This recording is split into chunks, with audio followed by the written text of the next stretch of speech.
But now at last, it all comes down to this. We are finally ready for takeoff.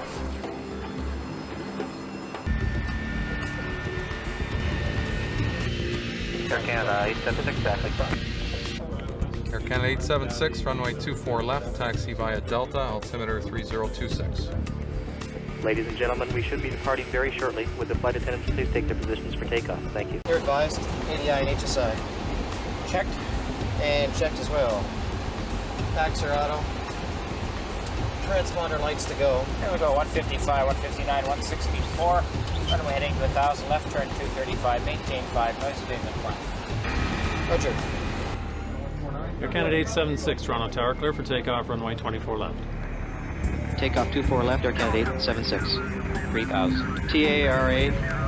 Lights are on before takeoff check is complete. EPR.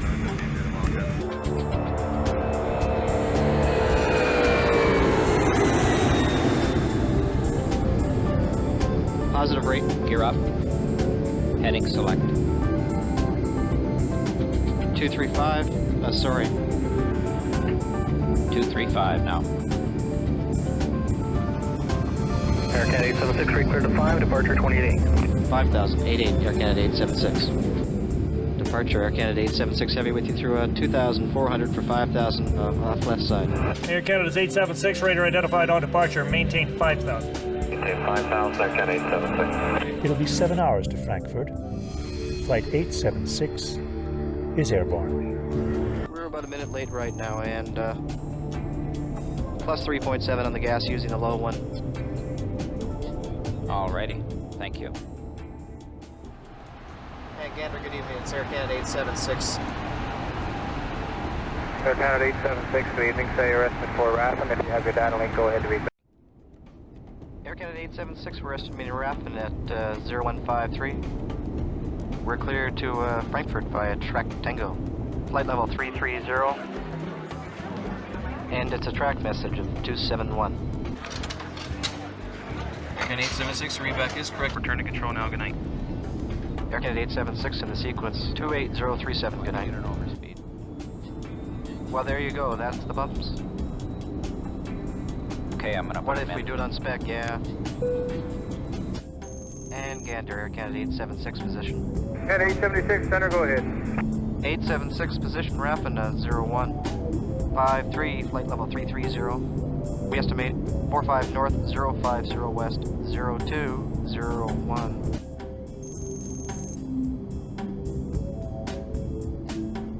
Gander, Air Canada 876, request. Air Canada 876, scan ready, go ahead. Air Canada 876, request cell call check on Charlie, Quebec, Kilo, Romeo. Air Canada 876, Charlie, Quebec, Kilo, Romeo.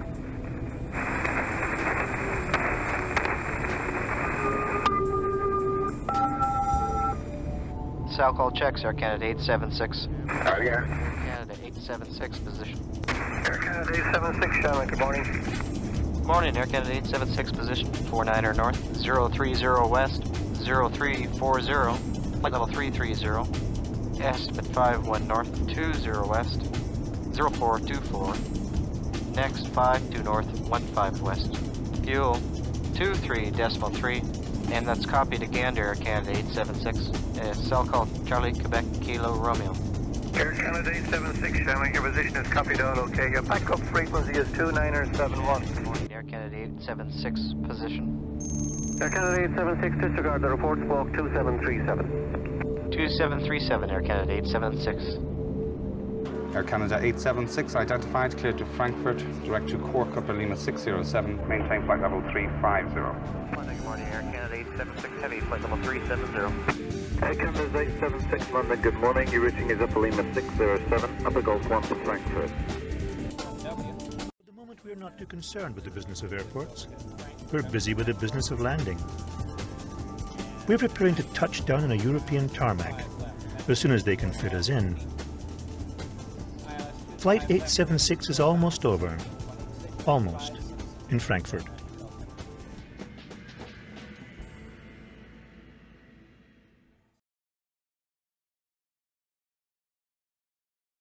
Ensure your seatbelt is tightened. Take position, ready for landing. Emergency! Bend over! Grab your ankles and keep your head down! Keep your head down! Release your seatbelt! At least once a week, somewhere in the world, this is for real. That's why flight attendants take part in these regular training drills. As passengers, for the most part, we try not to think about them. Modern commercial airlines are designed so they can be evacuated in 90 seconds. And studies show that in an emergency, the natural reaction, screaming, yelling, pushing children aside and scrambling for the closest exit, would actually take more time and be more dangerous than an orderly evacuation. We'll try to keep that in mind. But although the smart people who work out the numbers tell us that you'd have to fly around the clock 24 hours a day for 438 years before being involved in a crash, they also admit that almost half of all airline accidents happen during the landing phase. Air Canada 876, contact London 133.6, good morning. And we finally are getting ready to land in Frankfurt. It took Charles Lindbergh 34 hours to cross the Atlantic. We've done it in under 6, and in less than an hour, we'll be on the ground in Germany. Just another ordinary journey. Air Canada, Flight 876.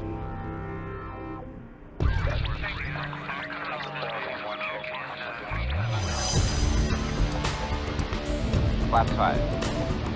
A whole lot of systems that might develop a problem, you're operating within a very short window. Here in approach control, you've got to work like a surgeon. You've got to try to work exact. All of these technologies are leading us in the direction of free flight, allowing greater freedom for each aircraft to minimize delays and reduce costs. We're preparing full emergency. Full emergency now. We have got fire, uncontrollable fire.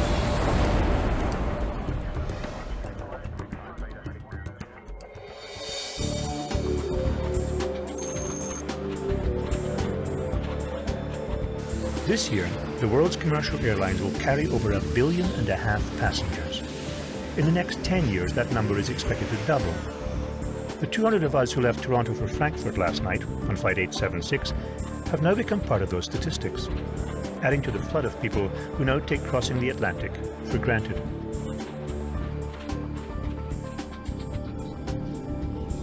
For many of us, this giant leap between continents has somehow become ordinary, even dull. Instead of being thrilled by the wonder of it all, most of us are bored, cranky, and a little tired of sitting in a metal tube overnight.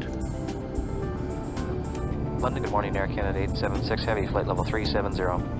Air Canada 876, London, good morning. Yet the simple, thrilling fact is that we've just come from North America to Europe in a way which would leave past generations gasping in disbelief. And in doing that, we've taken part in a remarkable technological and human achievement, involving the skills and energies of hundreds of people we'll never see. Among them, flight dispatcher Dan Meakin. In the hours before we took off, Meakin created and fine-tuned our final flight plan in Toronto.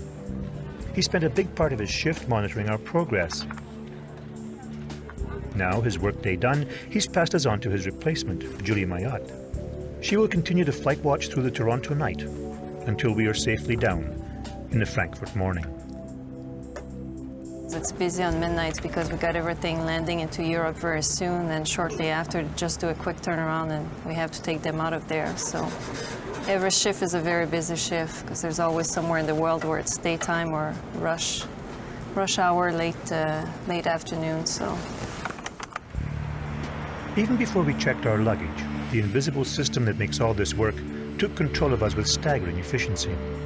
We were shepherded through ticketing and security and boarding and finally takeoff, as though this was perfectly natural.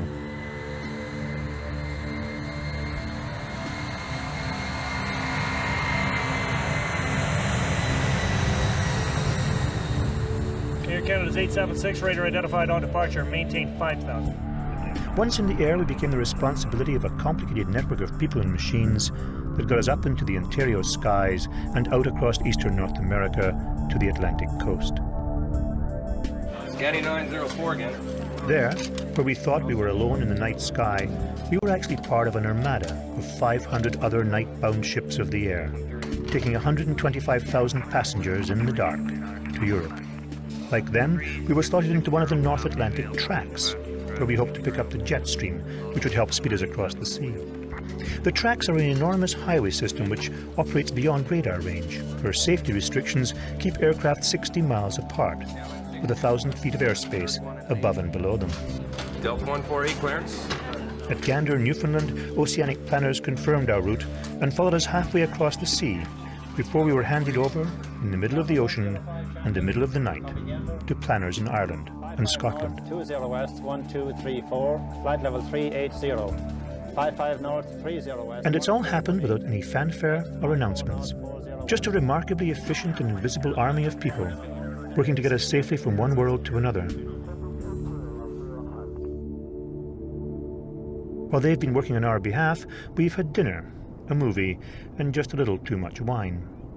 We've had a remarkably uncomfortable attempt at sleep, and we're just about ready to rouse ourselves and prepare for arrival at Frankfurt Airport, and hope that they're prepared for us.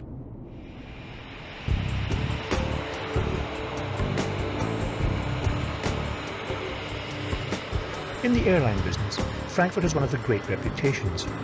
It's renowned for getting connecting passengers on the ground and onto their next flights within 45 minutes.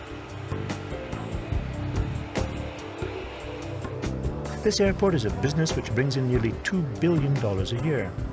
There are 60,000 jobs here, 1,100 flights a day from 109 different countries, 44 million passengers a year.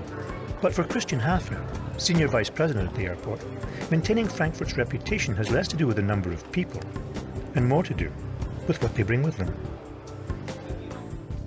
The problem is not so much the passenger himself, but it's the baggage of the passenger. And for the transfer of the baggage, we have a special baggage handling facility. It's a system, an automated system with about 50 kilometers of baggage transfer belts and a big sorting system. And with this system, we can handle the baggage within this very short connecting time. Half the size of Miami Airport, Frankfurt handles the same volume of traffic and about the same number of suitcases. But the truth is that Frankfurt is bursting at the seams. And here too, the number of passengers is expected to double within the next decade. That would be 88 million people a year moving through here.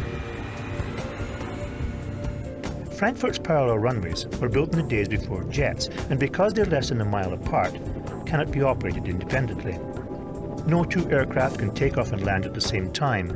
KLM 1766 beyond departing 737 line at 25 right. Although airport operators and air traffic controllers have used ingenious ways to handle up to 90 takeoffs and landings an hour, that's as good as it gets. The airport's been in business since 1924, but if it's to keep up with the demand, it will require a politically difficult expansion. We need to have an additional runway, an additional independent runway, to get more arrival and departure slots and to integrate this and to improve the whole airport infrastructure to cope with the increasing traffic. Despite its limitations, Frankfurt has become the busiest airport in continental Europe, outpacing Paris and Amsterdam. Of those 44 million passengers who arrive here every year, more than half of them are simply here to change planes. On Flight 876, there are 75 of us with connecting flights, each of us convinced ours will be the one we miss.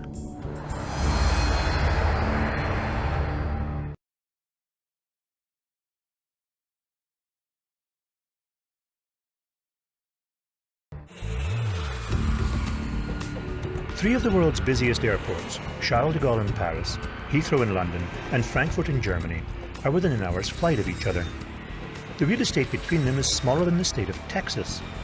But unlike Texas, which is part of a standard continent-wide air traffic control system, Here most countries claim the right to regulate their own airspace.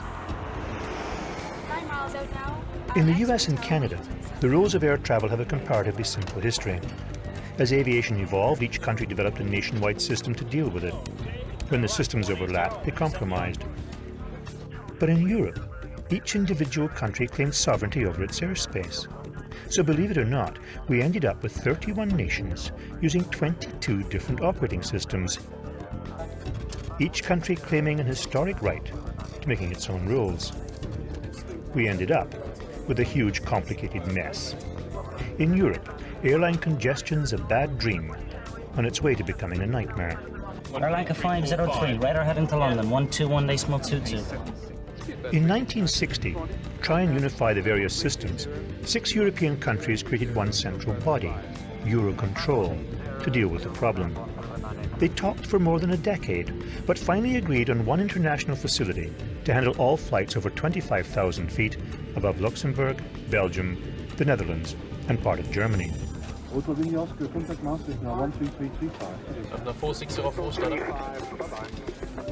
The Maastricht Upper Area Control Center handles 3,000 aircraft a day flying through their airspace.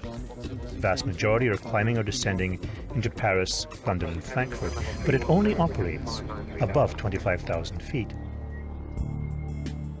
Closer to the ground, there are still a whole series of differences. For instance, each region developed safety rules independently, so while some demand a 10-mile separation between aircraft, others might require only 5. The result is that bottlenecks are normal. 80% of delays in Europe are caused by traffic problems. That's more than double the North American figure. And in the airline business, delays cost money. If 3 out of 10 flights, 30%, are held up for 15 minutes or more, the annual cost of the European airlines is estimated at $5 billion. And that congestion has a ripple effect around the world.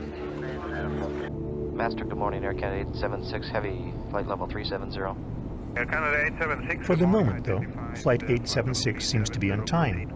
In fact, pilot Jim Guild and First Officer Chris Granley have us slightly ahead of schedule. And route is Air Canada 876. And back in Toronto, Julie Mayotte is settling into her shift. At this point, there's not much that can change that's planned. There's always mechanical or trouble on board, but as far as it goes now, the crossing is routine. It certainly feels like routine. We've now traveled across the Straits of Dover and are 37,000 feet above Belgium. From here, it's a series of short hops between the navigation beacons and waypoints, which will guide us along some of the most heavily traveled air routes in the world. All we have to do is avoid all those other aircraft and be nice to the people whose permission we need to get this plane on the ground.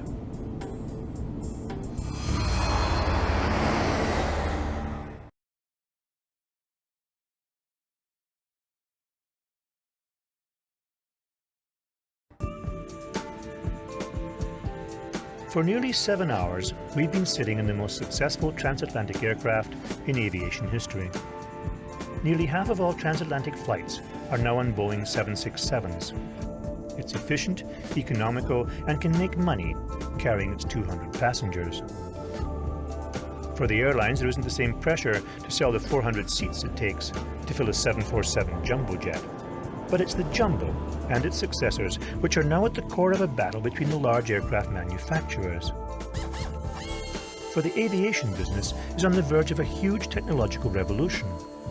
A revolution that has at least 2 quite distinct approaches to the future.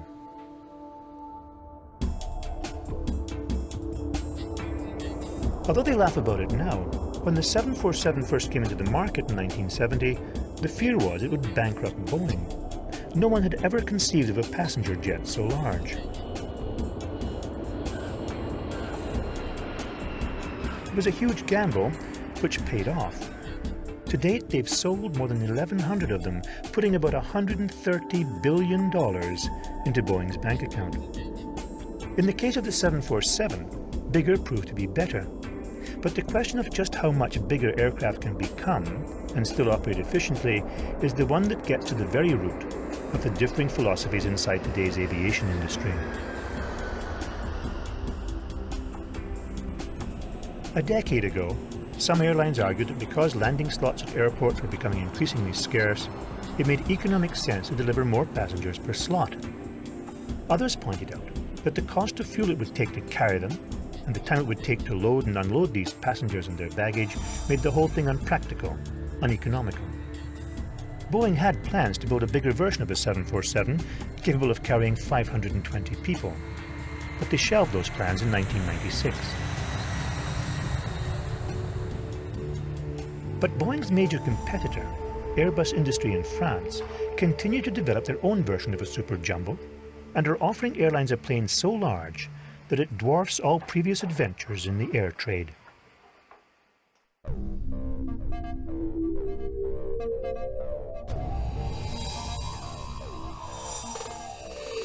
Airbus are confidently predicting that eventually as many as 1,000 passengers will be carried in a single aircraft, and claim that in the foreseeable future, 1 in 10 flights will have space for 600 people. Airbus hopes to deliver the first A3XX in 2005. It will carry 555 people non-stop from New York to Tokyo. And if Airbus is right and Boeing is wrong, this could be a gigantic advantage in the construction and marketing of super jumbos. Industry insiders are now firmly squared off on either side of this issue. But Boeing's Director of Product Development, Dave Anderson, is keeping a close eye on the French bet. We look at the airplanes larger than the 47 to make sure that we are assessing properly whether we should be in those markets or not. One problem that we found in the large end is that the market for those airplanes gets smaller and smaller as you get larger and larger. And yet the development costs get higher and higher as the airplane gets larger and larger just because there's more parts. So when you try to recover those costs and make a profit on it, the price of the airplane ends up being very, very high, and the ticket price that the airline has to charge has to be very, very high.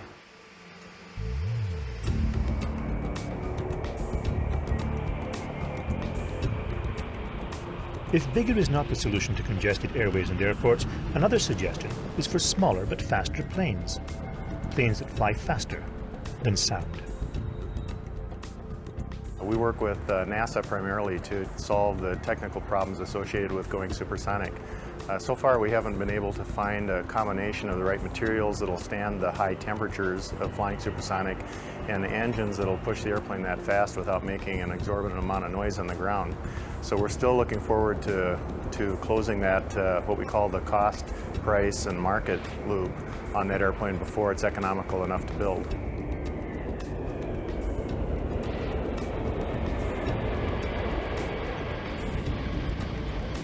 This is the Russian-built Tu-144, which NASA and Boeing used to conduct supersonic testing. Built to rival its Western cousin, the Tu-144 is very similar to the world's premier supersonic passenger plane, the Concorde.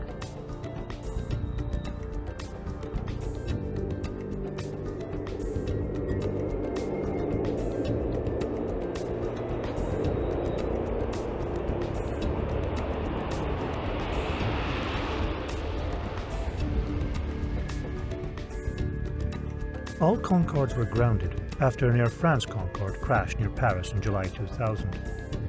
The tragedy may actually speed the development of the next generation of supersonics to replace the already aging Concorde. But the new planes, should they be introduced, would have big shoes to fill. The Concorde, if you could afford it, would whisk you across the Atlantic at more than twice the speed of normal aircraft. If we'd taken one last night, we'd be poorer, but we'd already be on the ground in Germany. 13285, Air Canada 876. Earlier there were threats of thunderstorms, but they claim now we might miss them. Some of us are praying they're right.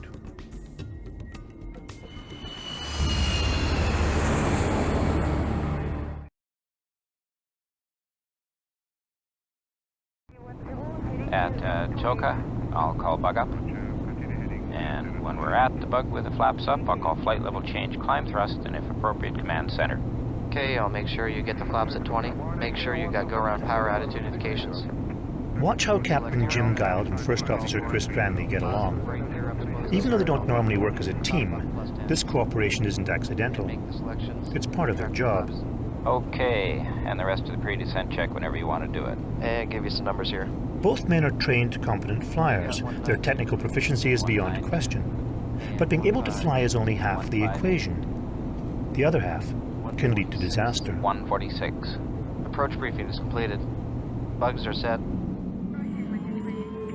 In early 1982, after a captain brushed off suggestions by the first officer to delay takeoff and wait for de-icing, an Air Florida 737 crashed into the Potomac River in Washington, D.C.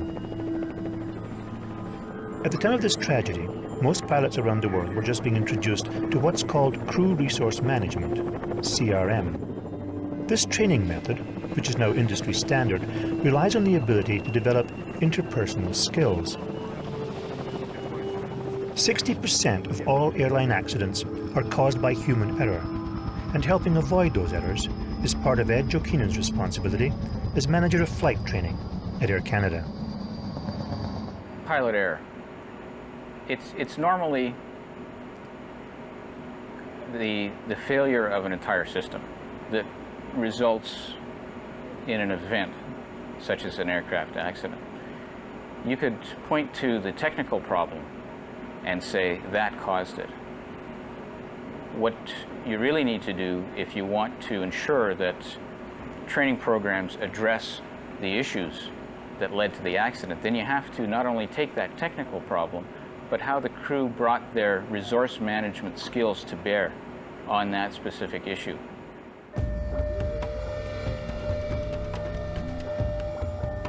Both Jim Guild and Chris Granley and all the other Air Canada pilots are tested in a simulator 4 times a year. While they're preparing to land in Frankfurt, 2 of their colleagues, Captain Bob Adamson and First Officer Paul Carroll, are dealing with simulated emergencies in Toronto. Speed's coming back slowly. These men are role-playing, but it's not a game. They both know that if their performance in the simulator is less than satisfactory, their careers could come to a sudden end, right here. They visit it the way most of us visit the dentist, with reluctance and trepidation and a wish to be almost anywhere else. When your license is at stake, it's a very sobering experience. As far as what I would rather do, I would much rather be flying a real aircraft to Frankfurt than undergoing a simulator check. I never pulled a fire switch or pulled throttles without his confirmation. The flight itself is only one component of the experience. In a debriefing session, instructors review videotapes and analyze the crew's conflict resolution and error management skills. What they're trying to do is get the pilots to debrief themselves, identify their own strengths and weaknesses in emergency situations. Left throttle, closed. It is closed. How do you think you work together as a team? There's sometimes I think that maybe I could have waited. Maybe I jumped on him a couple times. Execute that one, and you have control. I'm going to give you the approach, and then we'll put in the hole. Okay. We've got London in there. Okay. Performance,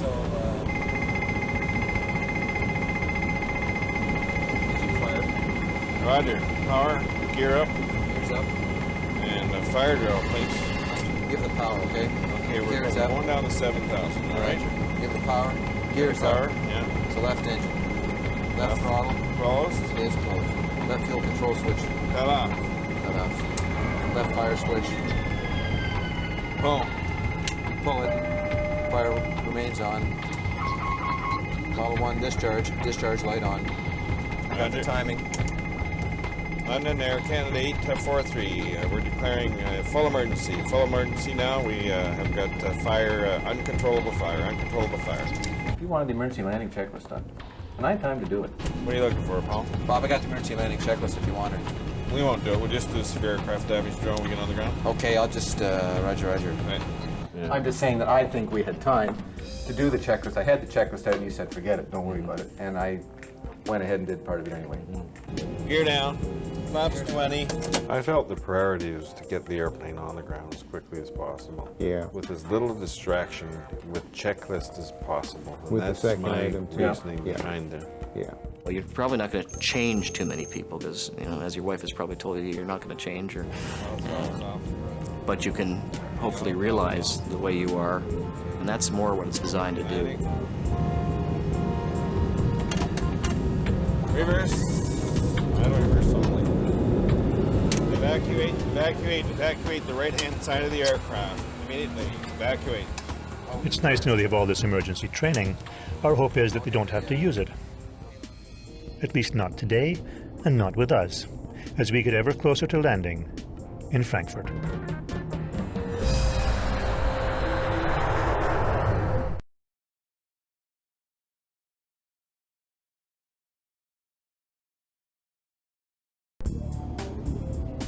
The most important thing about a long-range commercial flight, other than the movie and the meals, is knowing where you are. On Flight 876, we are now under 30 minutes from Frankfurt and about to enter the complicated and involved process to get us on the ground. Yet the way we get down today might soon be as old-fashioned as typewriters. For it just may be that in the search for more profits and more efficiency, the big players in the airline industry have been looking in the wrong place. The real revolution in aviation may not be in building large or supersonic planes, but in developing more accurate surveillance and communication to allow even more aircraft into the already congested skies. For this to happen, every aircraft will need to rely on the accuracy and efficiency of the navigation network provided by GPS, Global Positioning System. GPS satellites will be the cornerstone of what's known in aviation as free flight. And it's free flight which is going to revolutionize the airline business as we now know it, giving pilots new responsibilities and changing utterly the current concept of air traffic control. The technology was developed by the American military to track their planes, ships, and of course the cruise missiles. You'd hate to lose one of those. Some airlines already use GPS satellites as backup to their other navigation systems, but in the quest for free flight, the push is on to scrap all other established navigation aids and to adopt GPS as the sole means of navigating aircraft. Of course, when a concept as simple as this comes along, there has to be a snag.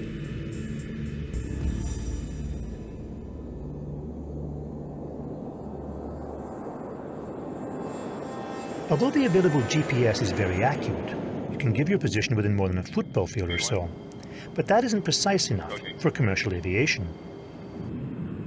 GPS signals are sometimes corrupted as they pass through the ionosphere. To improve their reliability, navigation researchers around the world, including those at NAV Canada in Ottawa, are currently testing the accuracy and integrity of what's known as WAAS, the Wide Area Augmentation System. WAAS is a network of ground stations with known and fixed coordinates which monitor the performance of GPS signals. They collect them continually and then zap the data to a central processing center. Calculations are made to correct any original signal errors, and the new information is then uplinked to a geostationary satellite. The corrections are then rebroadcast to every aircraft in the area with a GPS and WAAS receiver.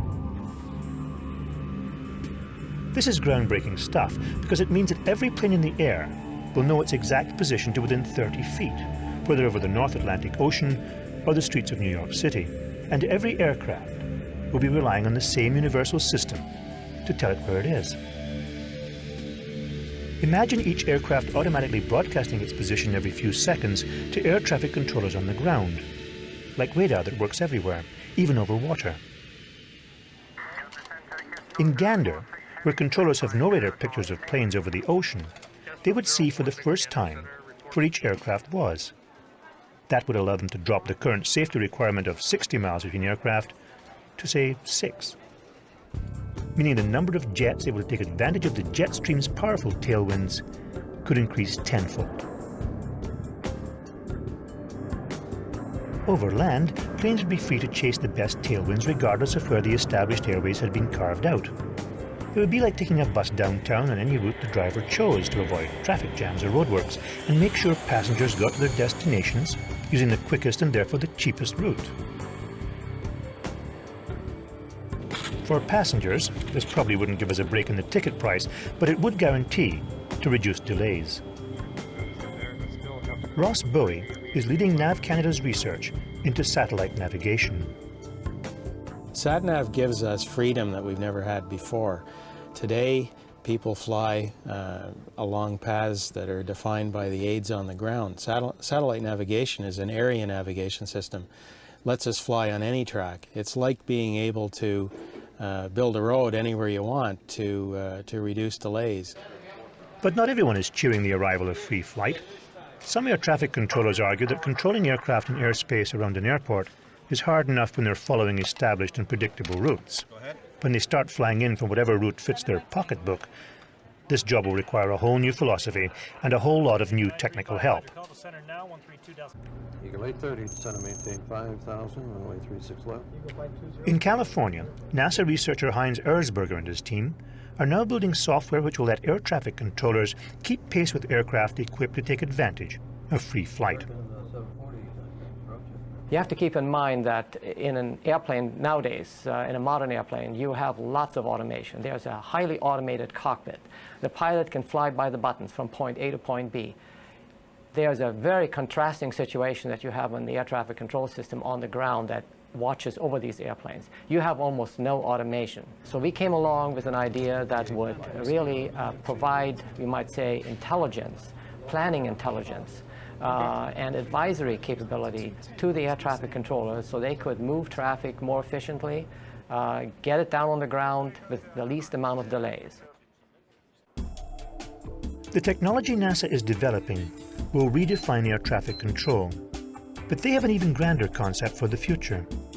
For they believe the real breakthrough will come when air traffic computers on the ground can link directly to each aircraft's flight management computer, its FMS. When that happens, instructions will be automatically beamed between the ground and the approaching aircraft. In the cockpit, pilots think of themselves to some degree now as managers of their cockpit with all the automation that you have on board. Well, the kind of automation that we're working on is going to translate the role of the controller into one that becomes more a manager, a management role.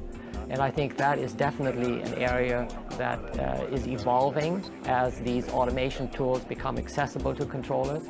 You're going to see the traffic control manager instead of the air traffic controller.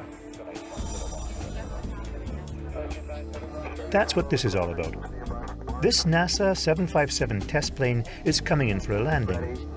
So is the Gulfstream jet, half a mile off its wingtip.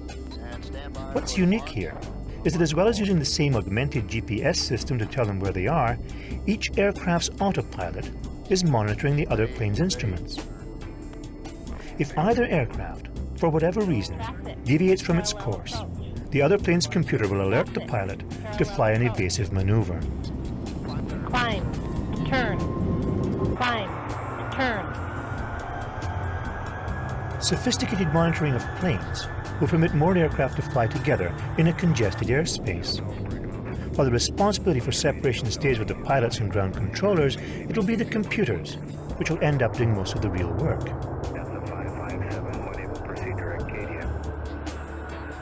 It's not a bad deal for the pilots, it would seem.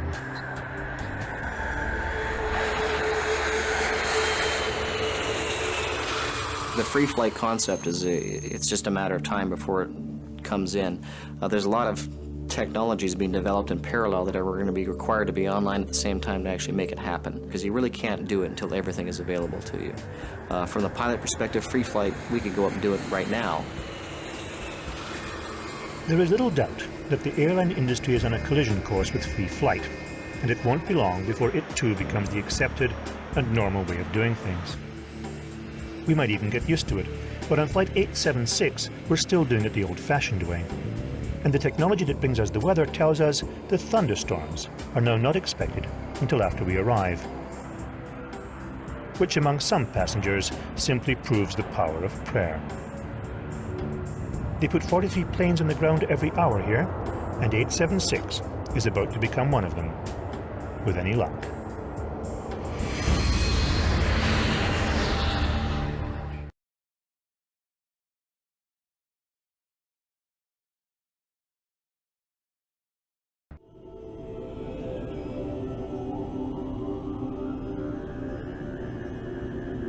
The journey's almost over.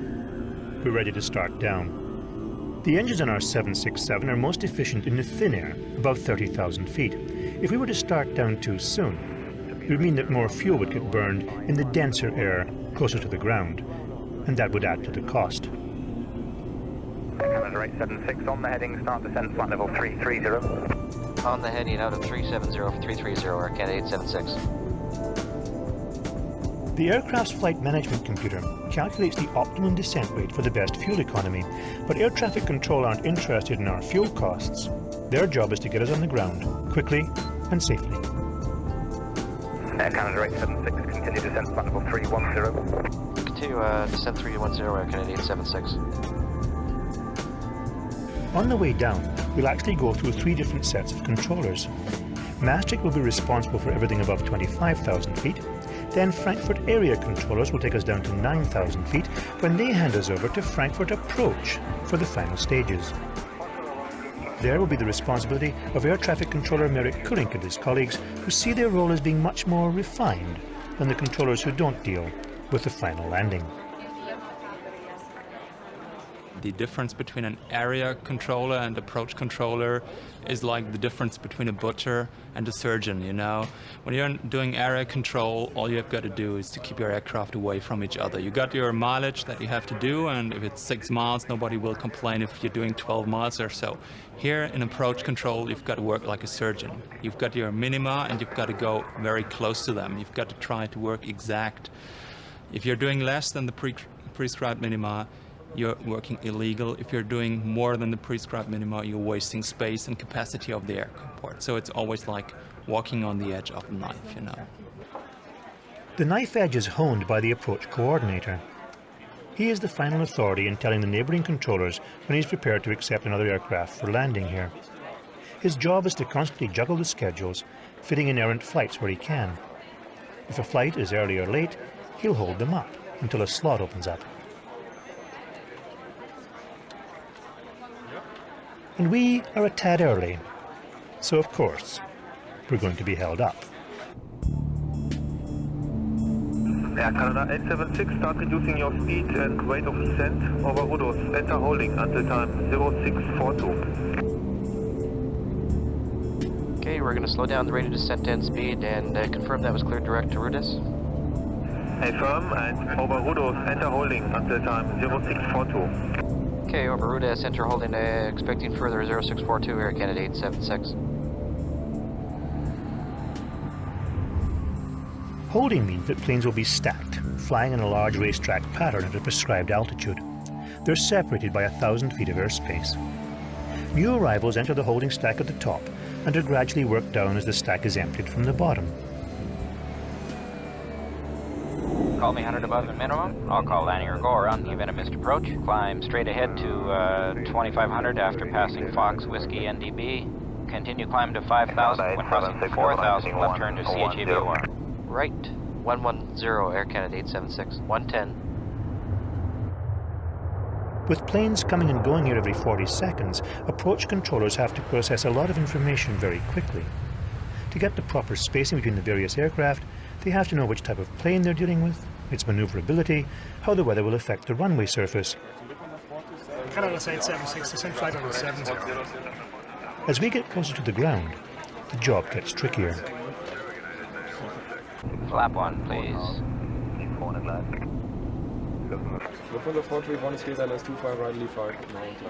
The approach controller's primary ambition is to get each aircraft established on the Instrument Landing System, the ILS.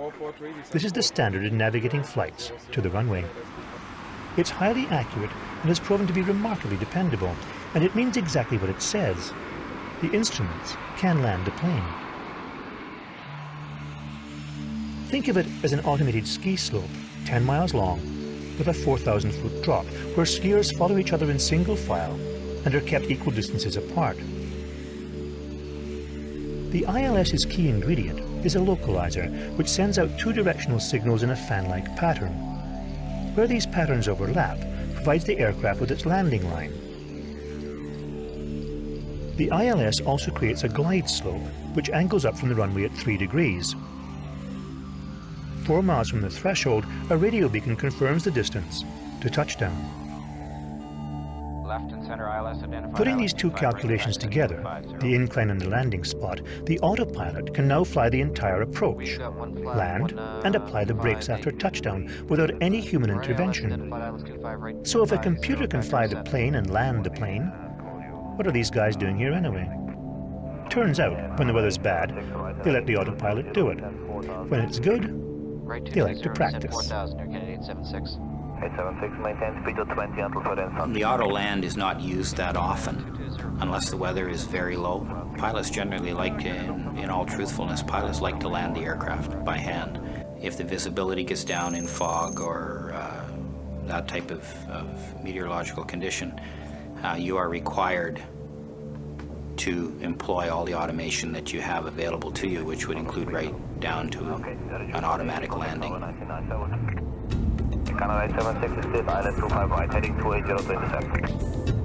Okay, intercept the ILS 285 right, 280 Canada 876, we're just going through right now. Sorry. My job when we're established on the final approach is to make sure that Jim's doing his job. Confirm Air Canada 876 is cleared for the full ILS. Confirm, 180 knots. 180 Air Canada 876. 171 Fox, reduced to 170. I'll be selecting all the what we call the ancillaries for him, the flaps and landing gear on his call based on what he's trying to fly the airplane like and based on what more normally what air traffic control is telling you to do speed-wise to try to make you conform with the rest of the traffic out there. Canada 876, keep 180 until the auto marker, contact tower 119.9, bye-bye. 180 to marker to tower, Air Canada 876, see you. Number 452, winds 180, 10 knots, clear take up to 5 round jump. Tower, Air Canada 876, 25 right. Canada 876, good morning, wind 190, 11 knots, continue approach. Canada 876. As you approach that outer marker, you configure the aircraft in the landing configuration, so you have landing flap down, and you slow it back to the approach speed. Flap 20. Before landing check. Gears down, cabin's alerted. Altimeters 1005 millibars. 1005 set. Spoilers, speed brakes, air flaps, landing gear, a whole lot of systems that might develop a problem you're operating within a very short few-minute window. 3 green, spoilers armed, flap 30. So I'm in the back of my mind, I'm also reviewing, taking a look at my approach chart to review, like, okay, if we have to go around here for any reason, am I ready for it? What do we have to do?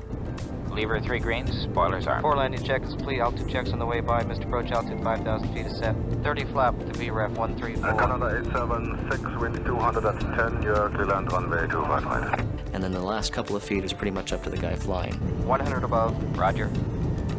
Minimum runway is in sight. Landing.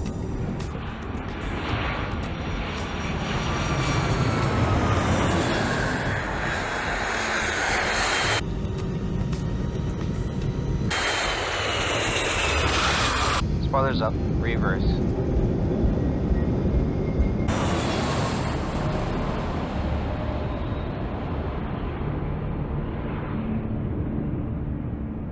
Knots. Canada 876, right off and locate apron 121, decimal 7 goodbye.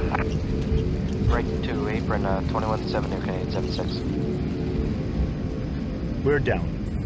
7 hours after leaving Toronto, 125,000 kilos of aircraft traveling at just under the speed of sound, 7,000 kilometers across the North Atlantic in the middle of the night, has arrived exactly 1 minute late. Morning, Canada 876, Bravo 46, correct. Texted by Alpine Echo. We have done what the great pioneers of flight have always done. Use the best science and expertise available to span huge distances, to leap across time zones and cultures, continents and oceans. For Lindbergh, it was a place in the history books. For our pilots, it's just another day's work. For most of us, this trip has been singularly uneventful. Nothing much has happened. Nothing much except we've moved between two worlds in less time than a normal workday. Nothing much except we've taken part in this remarkable marriage of modern technology and spectacular human endeavor. Nothing much except what was once impossible has become, in the matter of a lifetime, a common, everyday, boring event. The modern wonder, this chariot that brought us here, has already changed its identity. Flight 876 is over. In only 3 hours, cleaned and refueled, it will return to Toronto as Flight 877. Like the 50,000 other commercial flights which will take place before the end of the day, it will probably be a flight where nothing much will happen. Nothing much to report. And that, ladies and gentlemen and fellow travelers, is the major wonder of it all.